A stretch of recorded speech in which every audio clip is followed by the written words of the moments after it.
I think the game was simplified by the red card very early in the match, though it also made us to lose a player like Mngqithi, who was doing very well. But we did anticipate it's not going to be an easy game against Supersport with a lot of second balls, a lot of high balls, Kabuza, Hrobla. We also knew that they've got strong players that can shoot from range. Mbuli, Mkwena, Hrobla have always been a handful in that space. But we wanted to give it our best shot. We wanted to win the championship from this match. It's always nicer when you win a derby and you win the championship. The first championship we won with Coach Pitts was here in the stadium, and we were playing against Supersport, and we wanted to replicate that and win it in a derby, because in as much as you could win it anywhere else, but when you win it at home in a derby, it's nicer, and it gives you a little bit more of a pride. But I must say our first half was clinical. We tried our best to bury the chances that we created. But our second half was very scrappy. I was very unhappy with the second half, which is why we ended up even making a lot of changes to try and ignite some fire and the willingness to really stabilize our authority within the game. But we lost control of the game. Not that we were under pressure, but we did not dominate the way we wanted to dominate. There is no reason why a team that is leading 3-0 should be caught on a break. There's no reason why a team that is leading 3-0 should be so open in the zone 14 where Mkwena scored that goal. And those were very saddening moments, because to be honest, we never really deserved to concede based on the performance that we had given. But yeah, that's football for you. But I must say I'm very happy with all the players. They worked very hard throughout the year. The technical team, Coach Fulani, Coach Steve, Coach Wendell, the analysts, the medical department, the conditioning department, uh, the support staff, the kit department, everybody around us, the management of the club, the board, and the president for having given us an opportunity to lead the team. And we may have wanted to continue even in the Champions League, but at least when we've got a result like this in a game where we still have 3 games to go, it really helps in motivating the team and making everybody realize that we have worked very hard for it. I will be making a mistake if I thank my family for the championship. I think that will be a mistake. The best thing I can do is to thank the families of all the members of the technical team, the families of all the players, the administration staff, and everybody in the team, because these families are the ones that suffer the most. Oh, thank you very much, Tadeshup. Yeah. Good evening, Coach. Congratulations on your league title. Coach, I just wanted to find out from Saturday when you lost up until today, how has the mood been in camp, in build up to this one? Because obviously, the boys were a bit flat.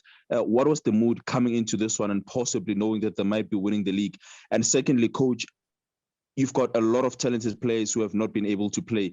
With the last remaining 3 games, will we be seeing more of the likes of Sidi Kapinga? There's also Grant Mangaman, there's Ricardo Gos, a lot of them. Will you be giving opportunities to those excellent players, but have been French players this season? Thank you. The mood in the camp was very good, because we made them aware that we should try to control what is in our hands. When we lost the game against Ali, we lost control of the championship space. So we had an opportunity today, and one had to make them understand how important it is to focus on this game and not say we still have too many other games to play. And we used the fact that it's a derby and the pride of the supporters and everybody else surrounding the club is very important to win against Supersport. We did not league. We just emphasized on winning the derby because it's important for the bragging rights and all that. And we knew if we win the match, obviously we can win the championship. But the plan is still to try and win the next few matches, because as a team we always want to create our own benchmarks. We would have loved to go beyond the 71 points that we got in one of the championships, but now we can only go as far as 69 points, and that's what we'll be pushing for. we will try to give other players a chance to play, but I do not want to promise much because we don't want to lose much of the rhythm, because we have a responsibility towards the last cycle of matches that we are supposed to play.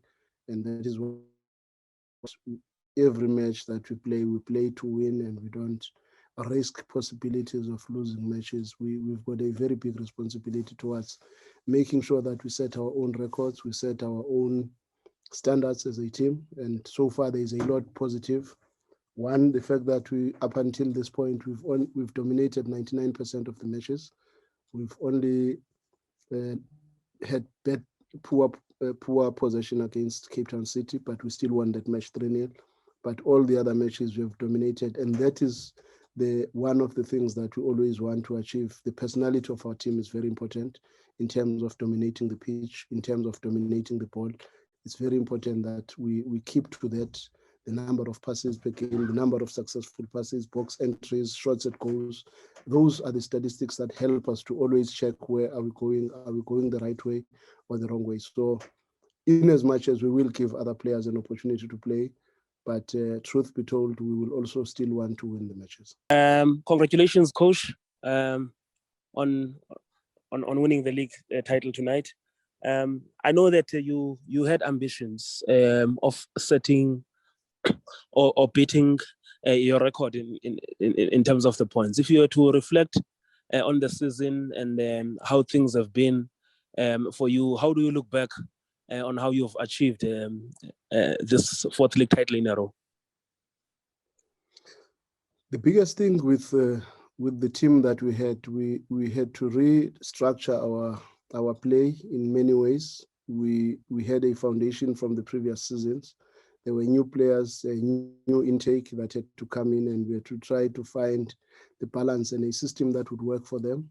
And we believe we have achieved a lot in that regard. That is why I'm emphasizing on the issue of the statistics that have improved tremendously in many aspects of the game.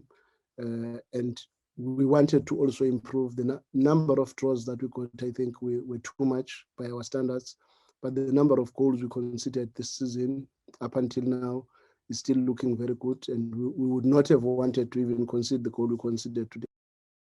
Looking more on the numbers so that we can use that as our benchmarks for the following season and build on that in order to make sure that we improve from what we were last season and what we are this season, and definitely what we can be in the following season. So I believe the group has done exceptionally well in that regard. And one must also thank people like Coach David or Coach Marcus, Osbu, Mahlangu, who always remain with some of the players behind when the team is playing away, because the team has really improved in terms of the number of players that participated in the matches this season. We did not focus on one group. And yes, some players ended up not getting as much game time, but the truth of the matter is we had a very big squad, and I think we rotated it better. From time to time, that would have its own challenges, but most of the time we were forced by the circumstances to change the team. And whenever we changed, the players that came in did well, because Coach David and the rest of the other guys were doing a very good job behind the scenes. Good evening, Coach, and congratulations on winning the league. Coach, I just want to check something here. From a humanitarian point of view, how happy are you for Coach Steve for finally, having won a gold medal? He's someone who has contributed a lot to our football, but for whatever reason in the past, success like this has always eluded him. How happy are you for him? I cannot explain how excited I am, because it's one of the reasons why we felt he should come and join us, because we believe he's got the ability. He had done tremendous work with Kaizer Chiefs, and very unfortunate not to win a trophy in that space, because I think he played 2 finals. He was forever in position number 2, number 3 on the league. He did exceptionally well, but unfortunately, he never really got to win a trophy, and it was not always his fault. And people were beginning to think, he's just unlucky, even to us somewhere, even indicating that he will bring that bad luck to us. But I've always believed those things at times do not work. The amount of work you put in brings you closer to possibilities of winning something. And when we win the championship, it's even more exciting to me that it has taken that away from him. I remember even when Coach Pitso made sure that we win the league for Teko, because everybody was saying Teko has got the bad luck. But at times people tend to stigmatize and think you are never meant to achieve something. But the unfortunate part, it's us, Black Nation, that always look at it in that way, instead of supporting each other. Because if you can check the contribution of Steve in our football, in terms of the players that he produced, more especially from Free State Stars, and the players that he gave an opportunity at Chiefs, it should indicate to all of us the quality of the man and the quality of a coach that he is, and the improvement. Look at Chiefs now and check the seasons when he was there, in as much as he never won anything with Chiefs, but where he put them and what happened after he left. That should indicate to everybody the impact that he had at Kaizer Chiefs. And had he been given the same chance, maybe, and also got the players that came in after him, probably he would be in a better space to have won something by now. So maybe it was God's wish that he should win it when he's working with us, and we really appreciate that. Thank you so much, Coach. A big congratulations to you. Just a 2-in-1 quick question. Now that you've won the league, we still have another Sundowns team in the final on Sunday. That is the Diski Challenge team. When you also look at some of the players that you've managed to promote from that side, the likes of Promise, who captained that side last season, just how proud are you of that side, of that team in particular, making it all the way to the final? And we've seen also, the likes of the chairman of AmaZulu and Benny McCarthy being present at the AmaZulu games for the under-21 side. Will you and the technical team or some of the players from the senior side be making your way to the FNB Stadium on Sunday to support the boys as they take on AmaZulu in the DSTV Diski Challenge final? Thank you so much, Coach. Thank you, my sister. One is very excited with the strides that Surprise and his team have taken. Very, very good gentleman of the game, very good legend. We working very close together with Surprise and coaches like Coach David and Sean Bishop. It would be nice for us to get an opportunity to go and watch that match. But I don't know whether we with the numbers that I expected in the stadium, will we be allowed to be part of that and have a look at the boys that have played well. Musa Mhluli has done very well and is with us in the first team. Busquets Mkhize has also done very well in that group. And there are a lot of other very good youngsters.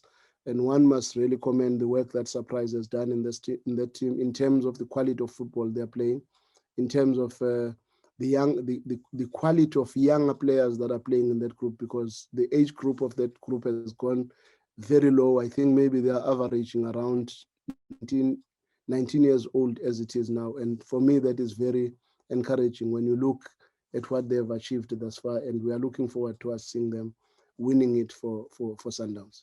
Okay, thank you. Congratulations, Coach, first of all. Coach, obviously you've been at Sundowns essentially from day one of this current era of dominance that you guys have built up with Sundowns.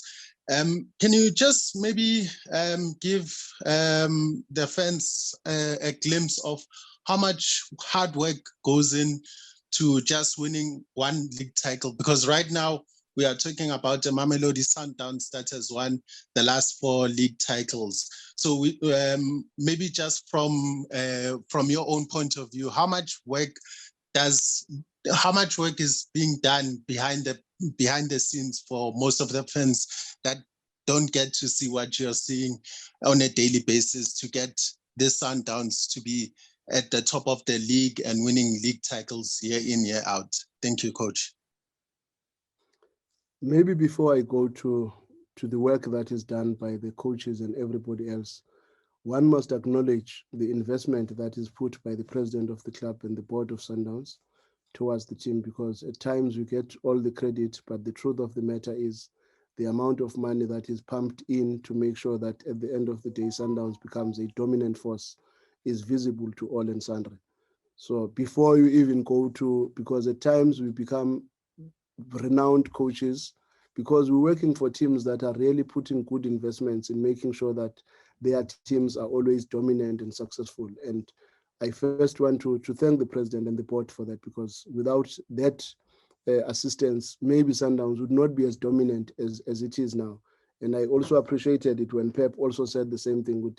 At times we get all this credit, but the truth of the matter is the investment put by the bosses is also a big step towards that direction. And the next thing would go to us, the coaches, the amount of work that we put in. At Sundowns, one thing I can tell you, everybody works very hard. We've got 3 performance analysts. We've got 1 data analyst. We've got 1 physical data analyst. We've got 2 physios, 2 doctors, 2 biokineticists, masseurs. All these people are really putting a shoulder towards making sure that we succeed. And then the coaching staff, you've got myself, Coach Ulani, Coach Steve, Coach Wendell, Coach Marcus, Coach David.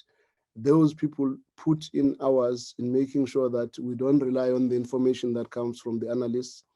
We probably watch 4 or 5 matches of the opponent that we are going to play against to try and find the detail and to know and profile all the players that they have within their group. And that makes us to have a better understanding of their individuals, their structure, what they normally do when they lose, what they normally do when they win, structurally, what is it that you can expect. And that calls for a lot of hard work from all the coaches, all the analysts, and the guys are really putting a shoulder in that regard. And we still have a responsibility to look at the matches that we have played and see how did we go wrong, where did we go wrong, where did we go right, and be very critical of ourselves. So there's a lot of hours that are put in, and the conditioning guys are doing a tremendous job in making sure that we've got a team that is in a good space. Rido, Bedian, and Sbu Mahlangu are leading that department, with Stuart McGregor, the biokineticist, and Tato Santos, another biokineticist. And they make sure that we don't lose players for too long. That's why our players return to playing very quickly. And that has helped the team to always stabilize. That's why I would say from the kitchen staff, the securities, and everybody that works within that Sundowns, the management of the club, the administration, the board members that are always with us, the media department, all these people put in a shoulder to make sure that the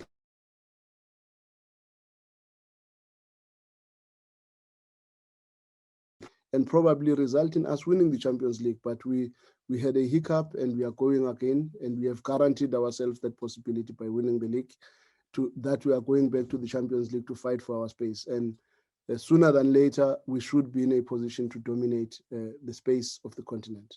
Congratulations, Coach. Coach, you spoke earlier of standards and maintaining them, and in as far as maintaining those standards, I mean, when you look at the team that you had this season, the team that has shown great consistency, what would you like to see improve? What elements of the game, maybe organization structure or tactical play, that you'd like to see improve in the team that you currently have? It's so funny because I was talking with the players this morning about that everybody is speaking very highly about how the team has performed, how we've dominated matches, the pass completion rate, the number of passes in a match, and all those aspects. But I still put a challenge on our players to say each and every player has got a responsibility now to go and sit back and introspect on his personal numbers, because football is a game of numbers, and it's a game of those small margins. As an offensive midfielder, how many box entries did you make on average, and how many shots at goals did you take per game? How many goals have you scored? As an attacker, the same thing applies. As a defender, how many important duels do you have won on the ground, in the air, and how many attacks have you initiated? How many passes have you forced into the final third? So that in each and every position that we have, as a player, you must start now to introspect and look very closely into your game, so that you can be able to say, if the club brings another player in your position, they've got a right to do that, because your numbers are not good enough. Because football is about numbers. It's not about how many back passes you played, how many times where you're in possession of the ball in our 18 area, in our middle third, but you are never in the box. You are never scoring a goal or making an assist. You look at your XGs are very poor. So those are the benchmarks now that each and every player has to work on to improve his personal numbers, because those personal numbers make us to take decisions. I even made an example of a player like Keke, that Ukeke as a midfielder has always averaged around 5-6 goals per season. And if you are playing as an 8 and you are not averaging that, and you're looking at the number of assists that you would have in a season, and you feel what you're still far off from that, it should challenge you to say, in as much as everybody speaks so highly of me, maybe that's why we did not go through in the Champions League. We did not have the shot that we considered against Al Ahly, for instance. How many players in our team are able to take that shot on the edge of the 18 area with a view to influence the game? Because we want people that can influence the game more than people that influence possession, because possession, we have succeeded in that space. We have dominated in Egypt, we dominated in South Africa. We need now to look at other aspects of the game and individually introspect, not only from the player side and even from us as coaches, to see where can we still influence the game and make the game look a little bit better. Thank you, Shupi. Coach, congratulations on winning the league and successfully defending the title. Mine is just on the PSL award nomination. Can you please just tell us your thoughts about the nomination and what it means, especially now that you've successfully defended the title? Thank you. To be honest, recognition is always good, but I always stress on trying to achieve whatever that is set in front of you than to always look for recognition and what people think of you, because at times, if your focus is there, you end up not getting much. And we really appreciate that we've been nominated, but the truth of the matter is I'm more happier that we have won the championship than anything else that would come out of that. I would have loved to have won the Nedbank. I would have loved to have won the MTN8. I would have loved to have won the Champions League. But the fact that we have won the championship, for me, it's more important than the nominations. They really don't mean that much to me, because I know when you win the championship, you already have a recognition that you have done something as a coach.